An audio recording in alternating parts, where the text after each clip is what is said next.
감사합니다. 오늘 대표 기도 가운데 말씀을 주셨지만 지난주에 폭우가 굉장히 심상치 않게 내렸습니다. 사망자는 물론 실종자도 많이 발생을 했고요. 수해로 인해서 침수된 그런 주택들이 많이 있습니다. 피해자들도 많이 있을 텐데 빠른 복구와 회복이 있길 기원합니다. 아마 지금 유럽은 역대 최악의 가뭄이라고 합니다. 한 곳에서는 폭우로 집이 침수되는 과정이 있는데 한쪽에서는 가뭄을 겪고 있습니다. 기후 변화에 대해서 우리가 좀 더 심각성을 인식하고 또 하나님께서 만드신 창조 세계를 잘 보존할 의무를 이행해 나가야 할 때라 보여집니다. 환우를 위한 기도 함께 여러분께서 해주시면 감사하겠습니다. 한배우 교우님, 최영희 교우님, 그리고 김수인 교우님도 지금 회복 가운데 있고요. 또 지난주에는 조미 교우님께서 수술을 하시고 회복 중에 있으십니다. 그리고 내일 퇴원 예정이라고 하십니다. 함께 회복을 위해서 기도해 주시면 감사하겠습니다. 이런 와중에 코로나 확산도 심상치 않습니다. 지금 우리 교우님들께서 코로나에 확진 받으신 분들 오늘 참석을 또 못 해주시고 또 이런저런 이유로 좀 댁에서 쉬시고 계신데 빠른 회복을 빌고 우리나라 우리 교회뿐만이 아니라 우리나라 전체 그리고 전 세계적으로 이 코로나를 잘 위기를 극복할 수 있도록 함께 기도해 주시고 또 노력해 주시길 기대합니다. 오늘은 성령 강림후 10째 주일입니다. 동시에 한국 개신교인들이 함께 지키는 평화통일 주일입니다. 그래서 오늘 이러한 절기를 기념하면서 보습을 쳐서 칼로라는 제목으로 말씀 나누겠습니다. 오늘은 한 목사님 이야기로 말씀을 시작하고자 합니다. 문익환 목사님이시라는 분이십니다. 이분은 이제 목사이기도 했지만 성서학자, 특히 구약학자셨습니다. 1968년 개신교와 가톨릭이 한때 공동번역이라고 해서 이 성경을 번역하는 그런 프로젝트가 있었는데 여기서 이제 구약 책임 번역자이시기도 하십니다. 딱딱한 성서의 문체를 굉장히 쉽고 아름다운 우리말로 번역한 것으로 유명하죠. 여러분께서 아마 기회가 되시면 공동번역 성서를 한번 읽어보시면 크게 좀 새로운 성서에 대해서 이해가 되실 것 같습니다. 이런 글에 대한 감수성 덕분인지 여러 시집도 이 문익환 목사님께서 발표하셨습니다. 하지만 일반 대중은 그를 아마 민주화 운동가, 그 다음에 평화통일 운동가로 기억할 것입니다. 그는 1976년 3.1 민주구국 선언 사건으로 인해서 옥고를 치르게 됩니다. 그리고 민주화 운동에 본격적으로 참여하게 되죠. 이후 그는 이 민주화 운동은 한반도의 평화 통일 없이는 불가능하다라는 인식을 가지시고 이제 보다 큰 범주, 이 평화 통일 운동에 헌신하시게 됩니다. 그리고 1989년 3월에는 평양을 방문하게 되죠. 이 사건이 굉장히 크게 한국에서는 다루어졌습니다. 자주, 평화통일, 민족 대단결 이 3대 원칙을 강조한 4.2 남북 공동성명을 이끌어내는 그러한 계기를 마련하기도 했죠. 이외에도 한반도 분열 반대, 정치 군사회담 추진, 그 다음에 이산가족 문제 등 다방면의 이 교류를 위해서 함께 노력을 타진하셨습니다. 그런데 이제 말씀드린 것처럼 문익환 목사님의 이 방북 사건은 남한 사업에서 큰 논란이 되었습니다. 정부는 문익환 목사 일행이 귀국하자마자 국가보안법 위반에 따라 구속, 수감하게 됩니다. 심지어 진보통일운동가 일부도 그의 방북과 급진적인 통일 정책에 대해서 좀 다른 이견을 내비치기도 했습니다. 그야말로 이 방북 사건은 정부나 시민사회에 긍정적이든 부정적이든 굉장히 큰 충격을 주었던 것입니다. 그렇다면 왜 그는 이러한 위협을 무릅쓰고 한반도 평화통일운동에 헌신하시게 되었을까? 이렇게 질문을 던져봅니다. 제가 보기에 이 문익환 목사의 한반도 문제인식은 한국전쟁 전으로 이렇게 거슬러 올라간다 볼 수 있습니다. 1940년대 후반으로 좀 돌아가 보고자 합니다. 1947년 이 무니카 목사님은 지금의 한신대학교인 조선신학교를 졸업하시고 목사 안수를 받게 되십니다. 그리고 2년 후인 1949년에 미국 프린스턴 신학교에서 신학 공부를 이어갑니다. 그런데 우리가 잘 아는 것처럼 불과 1년이 채 되지 않아서 한국에서는 한국 전쟁이 터지게 되는 것이죠. 무니카 목사님은 가족의 생사를 알 수 없었기에 당장 한국으로 돌아가길 원했습니다. 하지만 상황이 여의치 않았습니다. 무니카 목사가 그나마 차선책으로 취할 수 있었던 것은 한국에서 가장 가까운 일본 도쿄에 있는 유엔 사령부에 자원 입대하는 것이었습니다. 그래서 학업을 중단하고 유엔 극동사령부 연합군 통번역부에 지원을 하고 또 발령을 받습니다. 여기서 전쟁 문서와 외교 문서를 정리하고 번역합니다. 그러다가 한반도 문제와 관련해서 인식이 전환하는 계기를 갖습니다.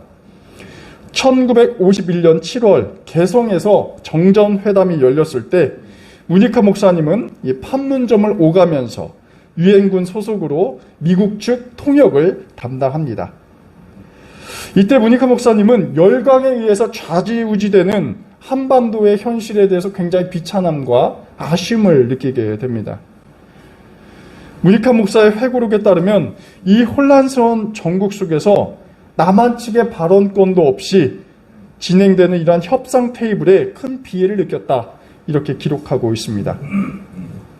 당연히 강대국 사이에서 약소국의 목소리란 들리지 않았습니다.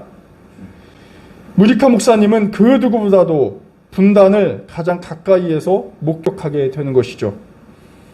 그리고 무니카 목사님은 3년간의 전쟁과 이후 분단 상황을 지켜보면서 자신의 허망한 마음을 이렇게 글로 적은 바 있습니다. 치고받으며 서로 찔러 죽이던 원수들도 땅에 남긴 발자국들이야 그게 그것 아니던가. 무니카 목사는 아군이든 적군이든 동포들 간 이런 비극이 과연 어떤 유익을 우리에게 남겨주었는가 이렇게 묻고 있습니다. 32살의 청년 무니칸, 그에게 한국전쟁은 그의 신앙, 생각, 신념 이 모든 것들을 바꾸게 하는 계기를 마련했습니다. 그의 마음에는 평화를 향한 굉장히 치열한 내면의 갈등과 분투가 잠재하게 되는 것이죠. 하지만 70년 이상이 지난 오늘 한반도의 현실은 어떻습니까? 여전히 적대적인 그러한 반응이 그치질 않습니다. 정부는 한반도 평화 체제로 접어들면서 남북한뿐만 아니라 관련국들이 전쟁을 종식하려는 노력을 하자 이렇게 다짐했습니다. 하지만 우리 현실은 그렇지 못하고 있습니다. 칼을 쳐서 보습을 만들고 창을 쳐서 낫을 만들자 이렇게 우리 그리스도인들은 다짐했지만 선뜻 쉽지 않습니다. 오히려 오늘의 일부 위정자들은 보습을 쳐서 칼을 만들고 낫을 쳐서 창을 만들자 이렇게 외칩니다. 북을 적대시하고 무력 경쟁을 통해 우위를 점하는 것이 평화를 위한 유일한 대응책이다 이렇게 주장합니다. 그리고 이에 반한 어떤 목소리도 주장도 허락지 않습니다. 하지만 우리는 신앙인으로서 이런 길이 성서의 가르침과 배치되고 있음을 명백히 확인하고 있습니다. 오늘 아침 우리가 묵상한 미가와 요엘 예언자, 이들의 메시지는 평화에 대한 굉장히 상반된 인식을 보여주고 있습니다. 그리고 한편으로 오늘날 우리 신앙인들이 어떻게 평화 통일을 위해서 그 다음에 전 세계적인 어떤 분쟁과 갈등을 종식시키기 위해서 어떻게 나아갈 것인가, 그리고 이러한 길에 하나님께서는 어떤 영향을 어떠한 방식으로 평화를 일구시는가에 대해서 잘 일러주고 있습니다. 사실 우리는 이 두 예언자 미가와 요엘뿐만 아니라 기원전 8세기에 활동한 이사야를 우선적으로 떠올릴 수가 있습니다. 이사야는 주변 강대국에 둘러싸여 늘 전쟁을 준비할 수밖에 없는 당시 이스라엘 민족을 고민했습니다. 그리고 이들에게 평화란 무엇인가에 대해서 비전을 제시했습니다. 이사야는 어떻게 다양한 제국이 칼을 겨누고 있는 그 상황 속에서 모두가 누릴 수 있는 평화를 추구해야 할 것인지 그 이상을 전했습니다. 근데 이사야뿐만이 아닙니다. 그와 거의 동시대에 활동한 미가도 평화의 목소리를 함께 전합니다. 미가는 우리가 평화를 쟁취하기 위해서 사람을 죽이는 그 전쟁 무기를 사람을 살리는 농기구로 바꿀 것을 제시합니다. 폭력과 살상을 조장하는 무기를 버리자. 그리고 밭을 일구어 곡식을 내고 또 생명을 살리는 농기구를 만들자라는 구체적인 평화 정책을 제시하고 있습니다. 우리는 오늘 읽은 미가서 4장 3절에서 미가 예언자의 비전을 목격합니다. 이런 구절이죠. 나라마다 칼을 쳐서 보습을 만들고 창을 쳐서 낫을 만들 것이며 나라와 나라가 칼을 들고 서로를 치지 않을 것이며 다시는 군사 훈련도 하지 않을 것이다. 우리가 굉장히 익히 하는 구절입니다. 물론 우리는 이 구절에서 힘이 작동하는 현실 국제 정세 속에 미가 예언자가 너무 안일한 것 아니냐, 무감각하는 것은 아니냐 의아해할 수 있습니다.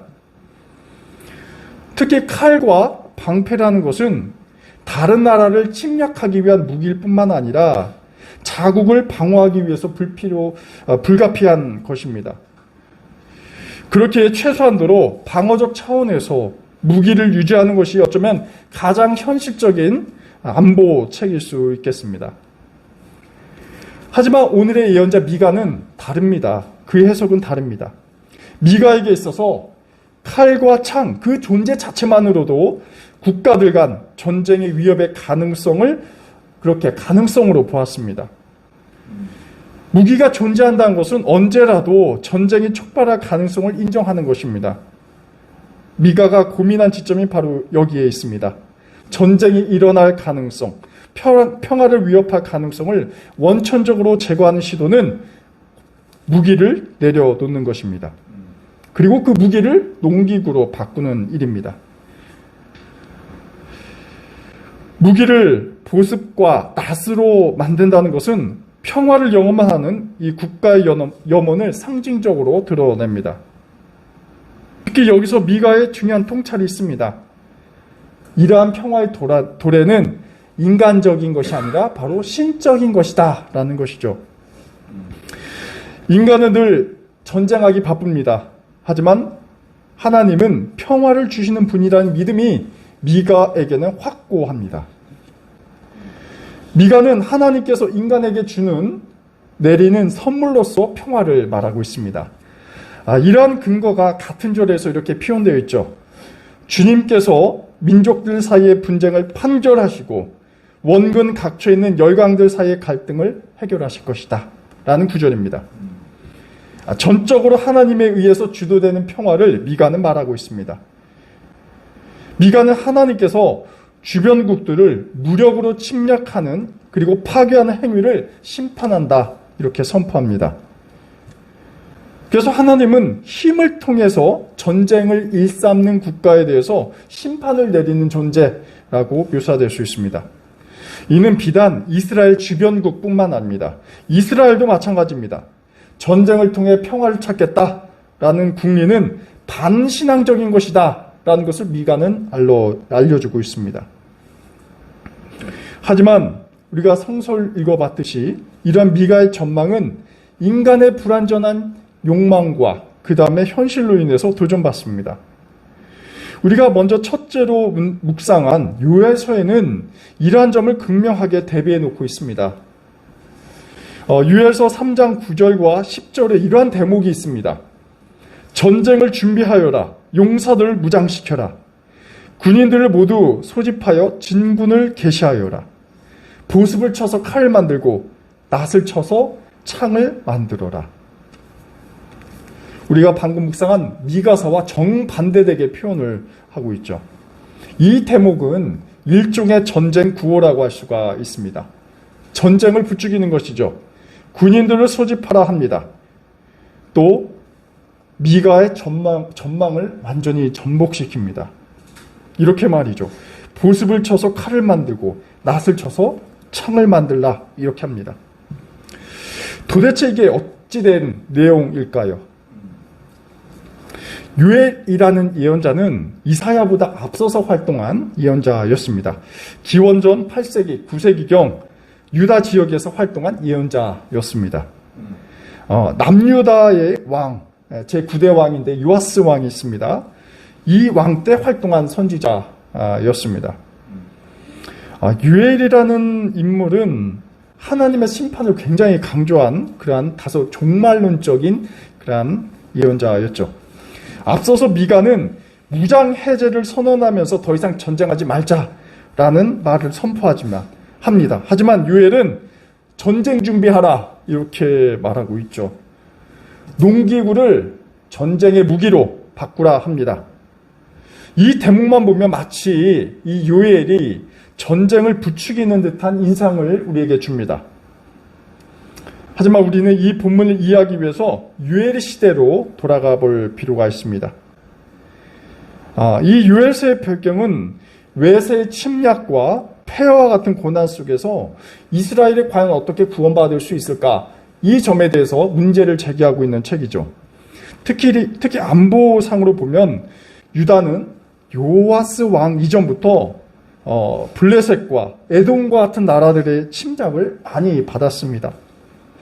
그래서 유엘 3장 5절 이하에 등장하는 것처럼 이 열강들은 유다의 금과 은을 약탈해 갔습니다. 또 유대 백성을 그리스 사람들에게 팔아 넘기기도 했습니다. 이런 침략으로 인해서 절망적 상황 속에서 하나님께서는 그 열강들에게, 남유다가 아니라 열강들에게 전쟁을 준비하라 이렇게 하는 것입니다. 한번 유대 주변의 강대국들에게 한번 유다를 쳐봐라 이렇게 엄포를 놓는 것이죠. 보습이든 칼이든 모든 도구를 집어서 전쟁하라는 것입니다. 만에 하나 유다를 침략하게 된다면 최종 심판자이신 여호와께서 단번에 이들을 치겠다라는 것입니다. 여러분 무슨 이야기입니까? 전쟁으로는 하나님과 대적할 수 없다는 결론입니다. 겨루어 이길 수 없다는 메시지를 요엘이 던진 것입니다. 아무리 열강들이 무장하고 군사훈련을 해도 하나님과의 전쟁에서는 참패할 수밖에 없다는 사실을 조롱하는 어조로 유엘이 적은 것입니다. 유엘은 전쟁을 부추기지 않습니다. 도리어 무력으로 침략하는 것은 백전백패 무익하니 전쟁하지 말라는 것이죠. 전쟁 없는 세상을 유엘은 말한 것입니다. 아무리 보습을 칼로 낫을 창으로 만들지라도 그 무기들은 샬롬을 원하시는 하나님 앞에서 무익함을 반어법으로 말하고 있습니다. 미가나 유엘은 메시지가 정반대로 기록되어 있지만 각 상황 속에서 단 하나의 목소리가 전해진다는 것을 우리는 알게 됩니다. 그것은 바로 전쟁 종식과 평화로운 세상에 대한 성취라는 것입니다. 하나님은 무장한 인류를, 그 인류의 역사를 해제시키고 평화의 세상으로 이끄신다는 그 강력한 약속이 고대 예언자들의 입술을 통해서 우리에게 전하고 있습니다. 하지만 전쟁을 상징하는 칼과 창을 보습으로 만든다 해도 평화가 완성된 것은 아닐 것입니다. 평화를 위협하는 전쟁이 사라진다고 해서 그게 평화로운 세상일까? 그렇지는 않을 수 있습니다. 인간에게는 개인적으로든 집단으로든 크든 작든 갈등과 분열을 조장하는 그런 이기심이 꿈틀거리고 있습니다. 과잉 욕망과 자기주의는 이웃의 존엄을 위협하고 삶의 터전을 파괴하고 있습니다. 사회적 혼란은 물론 심리적이고 영적인 불안감을 조장하고 있습니다. 이러한 관점에서 우리는 구약 예언자가 증거하는 전쟁 종식에 대한 메시지를 하나의 과거 고대인의 것으로 가두어둔 것은 부족합니다. 평화를 위협하는 다양한 형태의 욕망과 불의에 대해서 근본적인 경각심을 세워야 할 때입니다. 우리가 오늘 평화 통일 주간을 보내고 있습니다. 사실 매해마다 보내고 있죠. 하지만 현실은 굉장히 비극적입니다. 한반도를 넘어서 세계 곳곳은 갈등과 분열로 인류애가 훼손되고 있습니다. 한국국방연구원이라는 곳에서 발표한 세계 분쟁 정보를 보고서를 보면 2022년 7월 현재 전 세계 분쟁이 있는 지역이 109곳이라고 합니다. 굉장히 많죠. 우리에겐 현재 우크라이나, 러시아 전쟁 이외에도 전 세계적으로 크고 작은 분쟁들이 굉장히 많이 있습니다. 미얀마 내전도 불씨가 잦아들지 않습니다. 또 아프가니스탄도 마찬가지고요. 지난주에는 어떻습니까? 중국의 군사훈련이 대만뿐만 아니라 동아시아 전반에 위협을 미치고 있습니다. 이러한 분쟁은 그 지역뿐만 아니라 전 지구적 영향을 미치고 특별히 가장 취약계층, 약자들, 그들의 가난과 인권을 그대로 훼손시키고 문제시하고 있습니다. 자국의 이익을 위해서든 영토 확장을 위해서든 결국 인간의 탐욕은 끝이 없다는 우리 모습을 이러한 국제 분쟁 속에서 확인하게 됩니다.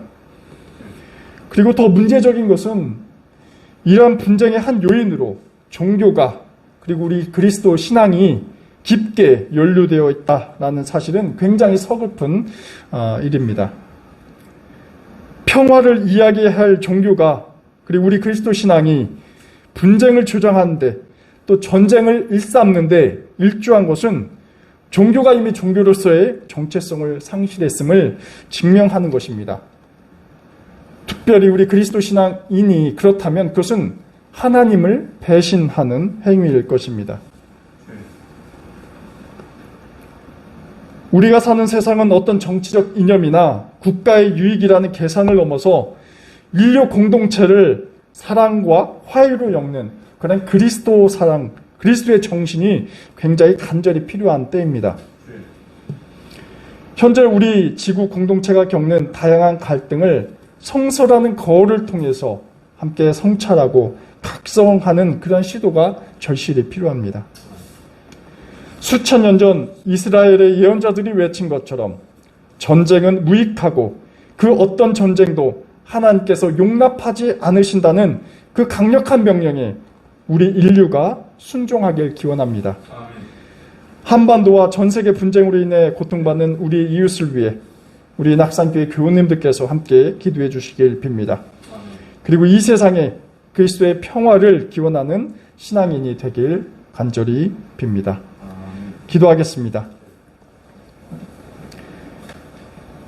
하나님, 여전히 지구 공동체는 전쟁과 불화로 수많은 사람들이 죽어가고 있습니다. 하나님께서는 이 세계를 창조하실 때 생육하고 번성하라는 평화의 메시지를 주셨지만 저희 인간은 늘 탐욕스럽고 당신의 말씀을 거역하고 있습니다. 주님, 당신은 평화의 왕이십니다. 인류는 할 수 없으나 당신께서는 할 수 있으십니다. 저희의 처참한 비극을 멈추시고 인간이 상상할 수도 없는 그 평화의 세상을 열어주옵소서. 무기를 내려놓고 생명을 살리는 일에 헌신하게 하옵소서. 예수 그리스도의 이름으로 기도드립니다. 아멘.